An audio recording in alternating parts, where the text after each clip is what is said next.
2022 midterm updates, because we got some primaries going on right now. And yes, the gubernatorial race in Texas has been enshrined. On one hand, in one corner, you're going to have, not standing in the red corner or anything like that, but Greg Abbott's going to be wheeling out to the ring, and he's going to be facing off against bouncing baby, mouth-breathing Beto O'Rourke, Robert Francis O'Rourke, in a Texas gubernatorial race after primary wins. Remember, Abbott, in a couple of polls recently, is at least an 11-point favorite over O'Rourke, so this is going to be going great, and it won't be just a monumental disaster for Democrats, but hey, they know that they're up against the wall in this one, so yeah, just run out some also ran who's just going to make an embarrassment on themselves and set your party back. It's like, Texas is going to be turning blue at any time now. Sure thing, sweetheart. Republican Texas Governor Greg Abbott will face Democratic former Congressman Beto O'Rourke in the November general election for governor after the pair won their respective primaries. Abbott, who received endorsement from former President Donald Trump and a Texas Attorney General Ken Paxton, easily won his party's nomination for governor, as did O'Rourke, the state's most prominent Democrat, and that's a fucking indictment in and of itself, who is seeking to become the first Democratic governor of Texas in nearly 3 fucking decades. Well, how would you properly characterize George W? Anyways, according to the race call from Associated Press, Abbott topped the 50% mark that he needed to prevent a runoff, paving the way for him to seek a third term in office.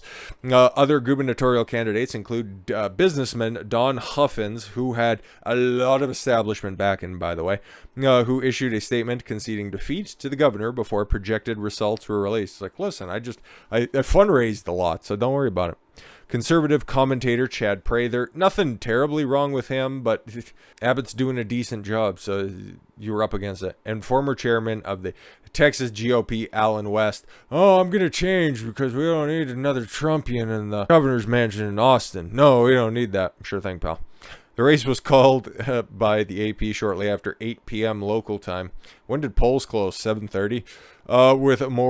With the Republican governor holding nearly 70% of the vote, with more than 40% of the ballots tallied. Yeah, it was pretty much over before it was all dusted, so. Beto addressed his supporter, in Fort Worth, when he flipped Texas's largest red county while running against Republican Senator Ted Cruz in 2018.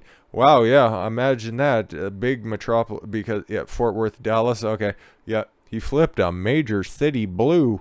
Wow, I bet you they won't be making that same mistake again. This group of people that's are going to make me the first Democrat to be governor of the state in Texas since 1994, he said. This is on us. This is on all of us. And hell yes, I'm going to take your AR-15s. Hell yes, I'm going to take your AK-47s. Watch me do a kickflip. Marking the first primary of the 2022 campaign. It'll be a fucking disaster, but if you couldn't beat Ted fucking Cruz, you got real close. You got real close during a midterm, when Democrats were actually on the come up, but now you're in a place that's been in a bastion of freedom, going up against one of the more popular, one of the more freedom-facing governors. Good luck. But actually, more results, And this one's more democratically tinged, of course.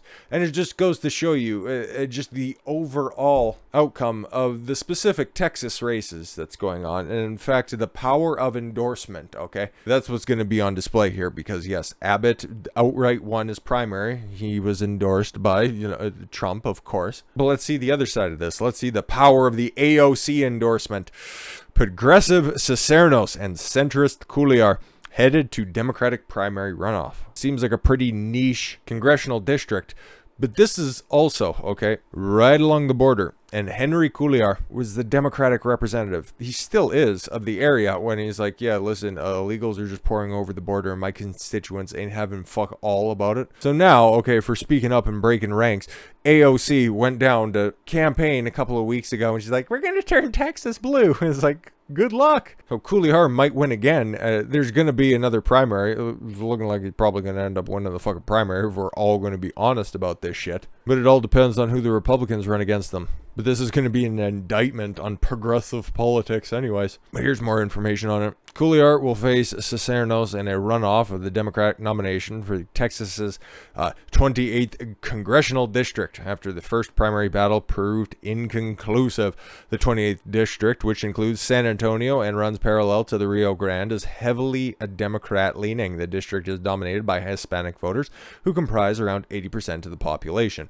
Well, and they also take a look at the way that Hispanics are starting to lean, okay? Especially when it comes to failing border policies. They're starting to push a little bit closer to Trump-style policies, okay? But he called all Mexicans rapists. Sure he did, sweetheart. And if not totally taking the plunge on that one, they might look up and they might see the guy who's like, listen, okay, you guys came over here legitimately, and then you just see, you know, you can play count the illegal overnight and just how many people are crossing the border unchecked, and I'm going to be voting and I'm going to be representing you guys like I have before and like I've proved before. So if you don't want to if you aren't quite comfortable voting Republican, you can vote for a centrist. Not like a Kirsten Sinema type centrist. Not a Joe Manchin, whatever fucking idea floats through his old dome at a moment's notice. You want to vote that direction? Well, I got your back on that one. Cuellar, who was broken with the party over issues like spending and abortion, has been the target of a great deal of criticism by progressives, particularly members of the squad like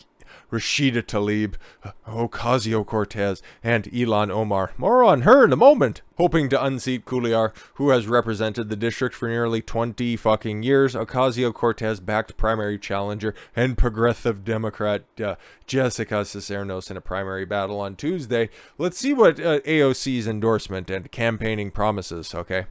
How much she rallied up the troops down there. Cuellar won a plurality of the vote and nearly defended his seat from Cisneros. However, a third candidate, community organizer, Commie, Tanya Benavides, siphoned off enough of the vote to deny the majority of either Cuellar or Cisneros. Cuellar won 48.5% of the vote. I want to recount.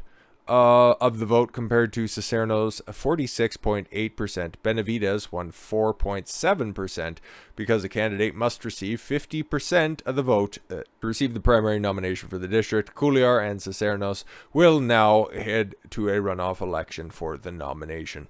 So if AOC and the squad were such political juggernauts like the stupid right-wing media likes to paint them as, oh, they're just blowhards, but then they get to just untold amount of clicks and media attention. They have so many millions of social media followers. Wouldn't you think that if they throw their weight behind a candidate, shouldn't they be able to clear that 50% threshold? Like, this is the guy who's represented the district for 20 years, okay? He should be out of there by now. He hasn't done anything for your community. And if, like you're saying here, this district hasn't only gotten bluer. It's 2022. We really don't have to settle for rock bottom. Vote for Cisneros. It's impressive and all, but at the end of the day, if you're going to run somebody out there who's like, no, borders are just a figment of your imagination, but Ukraine, they're so stunning and brave. Well, if you're going to have another one of those, and in Texas, look at the polls, stupid. And I get it. A primary is just for the Democratic Party itself and the people that just vote for it right there. And you probably signed up a lot of people at your rally when you were down there in early February or some shit like that. But when push comes to shove, the local issues that are at play, your policies run totally counter to that. Good luck failing on that. But speaking of another member of the squad who I brought up as well, she's got another challenger, okay? And this dude is fucking based out of his mind, okay? Another one of these activist basketball players. One who played for the Timberwolves, okay? I do believe so, okay? Basketball player Royce White. Hey, he's not. Runs for Congress, challenging Ilhan Omar because somebody has to. But he's not trying to primary her because that would be stupid. Okay, those checks have already cleared and she's winning that fucking primary. A professional basketball player, an activist, Royce White. He's such an activist, he makes Enos Cantor blush. Just saying. Announced last week that he will run for Congress as a Republican for Minnesota's 5th Congressional District, seeking to oust Representative Ilhan Omar. I don't know his policies. All I know is his rhetoric right now. And like I said earlier in the week when reviewing, I think it was State of the Union, when I was throwing Republicans under the bus for just being uncharismatic dickbags who just want to lose with dignity. No, you need more fighters like Royce here. Okay, White had a brief NBA career from 12 to 14. Then he played professional basketball in Canada for 2 years, which can you really call that professional? But we invented the sport. Yeah, whatever. Currently, he is a professional player in the Big Three basketball and is a mixed martial artist. Cool.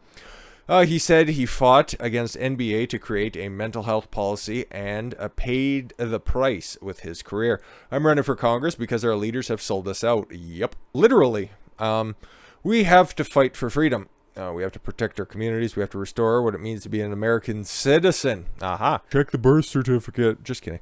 We have to fight the momentum of globalism. What big tech, big pharma, and the corporate elites have done to us during the pandemic shows us tyranny here. The line has been drawn, and it's pretty damn clear. We, the people, no longer have a choice, White continued, adding Omar is in on it, and she is a globalist. Where's the lie? She's also a brother fucker. Omar announced her re-election bid on January 31st. Wow, who's shocked on that one? She won her previous 2 elections by large leads. Yeah, because she's in Minnesota, by the way. The only state to not vote for Reagan in 84. You need a refresher, okay? In the Twin Cities. And I don't need to think it should be required to hammer home that nonsense. But she won, yeah, by 78% in 2018 and 64.3% in a vote in 2020, okay? So she's losing her popularity, mostly because her less than ethical dealings came to light, and her policies are kind of wearing thin. Because it's like, oh, Somali refugee. Oh, she's so stunning and brave. You said what about 9/11? The district has been voting blue for a long time. A very, very long time. Longer than any of us combined have been alive.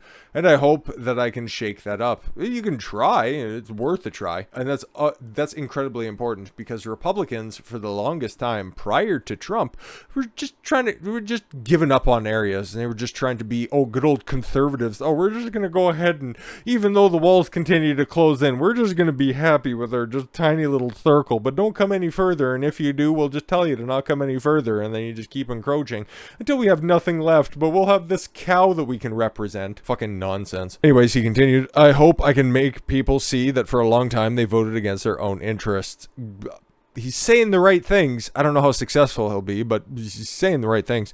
White has led an attended multiple protests following George Floyd's death, condemning police violence and calling for accountability. Okay. In the first week of the Big Three's 2021 season, White appeared in a t-shirt that read, Free the Uyghurs. All right. He later touched upon the sensitive topics such as gain-of-function research, the Federal Reserve, like he has another t-shirt right there, United States of the Fed.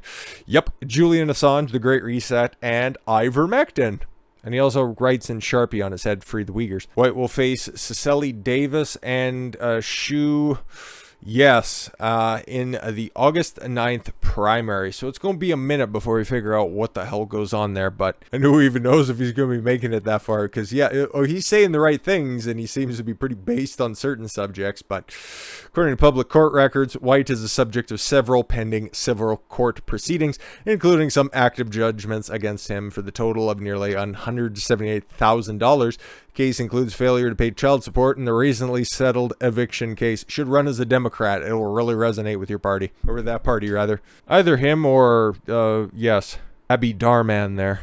But if White's going to take on the family court system, and if he's being unfairly prosecuted because of this, and these are civil court proceedings, so some bitch was just being a little bit greedy, maybe. Who knows? I don't really care otherwise, and at the end of the day, it's probably a long shot anyways, because you're in deep fucking blue, commie-laden Minnesota. It's going to be an uphill battle, to say the least, so... We'll see what happens. We'll see what happens. And August 9th is a long time away. And we'll see if Trump can keep this streak going when it comes to endorsements. Because, like you've seen there, the squad endorsement doesn't really mean a whole hell of a lot, okay? But Trump's endorsement of Greg Abbott led to a majority victory in a crowded field with a lot of relatively high-profile candidates. So, he went undefeated on the night in Texas. Trump, 33. Squad, 0. Trump endorsed candidates on fire in Texas. Not literally. Former president undefeated in primaries. Every candidate endorsed by former President Donald Trump in Texas Republican primaries have either won or are substantially leading their races as of 11 p.m. Eastern, potentially solidifying Trump's kingmaker status in the first primaries of 2022. The 45th president gave his stamp of approval as a much coveted prize among Republican hopefuls to 33 candidates. Polling out of Texas has already shown that GOP voters are more likely to support candidates who have passed Trump's muster. But no, listen to Kissinger and people like Cheney, Mitt Romney is like, oh, we need somebody else. Or listen to Bill Barr because he said we need a new 2024 candidate. And it's like, well, whose policies are actually working instead of the people who just like, we like fundraising off the back of Trump. But then when it comes to enacting any of his policies, no thanks. We just like fundraising. That's the current state of the fucking Republican Party. What a disaster. Gaping fucking vaginas and one guy who just wants to shake the apple cart, see everything tumble, and then just fucking rebuild it from there because that's the best hope going forward. But with that said, thank you all very much for the gift of your time. I've been Don Consuelo. Why don't you follow your gut and get after it. Take care, everyone.